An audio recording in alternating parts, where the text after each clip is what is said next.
What's going on, guys? It's your brother Cooking with Solstice, and today I'm going to be making a video on why you should be mixing with some AirPods. So without further ado, let's get into the video. Alright guys, so now I'm going to be giving you some reasons on why you should purchase a pair of AirPods when mixing. The first reason would be due to budget and space.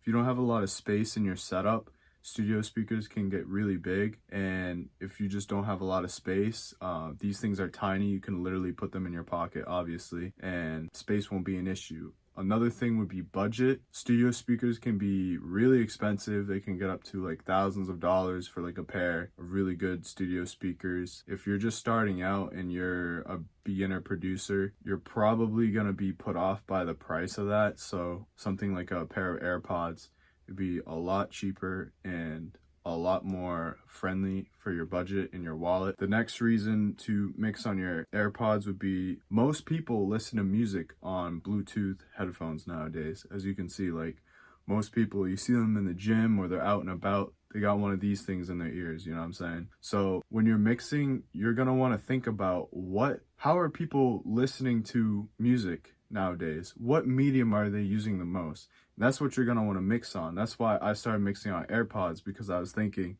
what do most people listen on? Bluetooth headphones or speakers.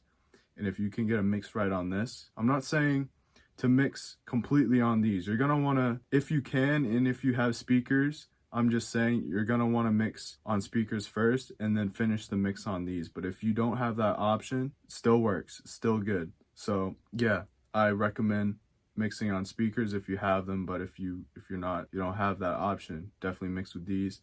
And if you can get the mix to sound right on these, it's gonna sound good on most Bluetooth headphones and most like Bluetooth speakers from my experience. But then again, I'm not a pro. I'm still learning on mixing every single day. It's not my expertise, so please don't destroy me in the comments. Another reason is just mobility. If you're traveling, say you're on a trip somewhere and obviously you can't bring your studio with you everywhere you go. This would be another great reason to pick up a pair of AirPods, because you could literally, as long as you have your laptop and your Beats or however you bounce them onto your like DAW or whatever you're working on, and a pair of AirPods, you're gonna be able to mix anywhere you go. So that's another obvious plus. You're gonna be able to mix, like if you're let's say you're in a cafe or something, or you're at your homie's house, or you're outdoors, you're in a park, you're going to be able to mix in those places and it's not going to bother people because they obviously can't hear it. So that's another plus. Another one would be, obviously when you're mixing and you have a lot of neighbors, you live in an apartment, sometimes you're going to have to mix loud and your neighbors aren't going to appreciate that. So that's another reason why you'd want to mix on like AirPods or Bluetooth headphones, or even studio headphones if you have them, which would preferably honestly be better if you have a really high quality pair of those. Another reason would be is it reduces like room reflections if you don't have your room treated like mine. I don't really have the money right now to purchase acoustic foam or any acoustic treatment. So when you're listening on your speakers, your room is going to affect how your mix sounds, because the sound's bouncing off all the objects in your room and the way your room's shaped and all that stuff with like room reflections and all that, the things that go with sound. A pair of speakers in an untreated room is not gonna make your mix as accurate as if you had a pair of like AirPods, where the only thing that's really happening is the music is going straight into your ears. There's no room for it to travel and bounce and hit off. Like you see all these stuff in the background on my video. There's no room for the sound to travel and bounce off these objects to kind of like make the mix inaccurate per se. Also, headphones in general and AirPods, they tend to give a better bass response. It's easier to hear the sub-bass frequencies and stuff like that. I always like to check my mix when I'm mixing on my studio monitors with like my headphones, so I can really hear the bass.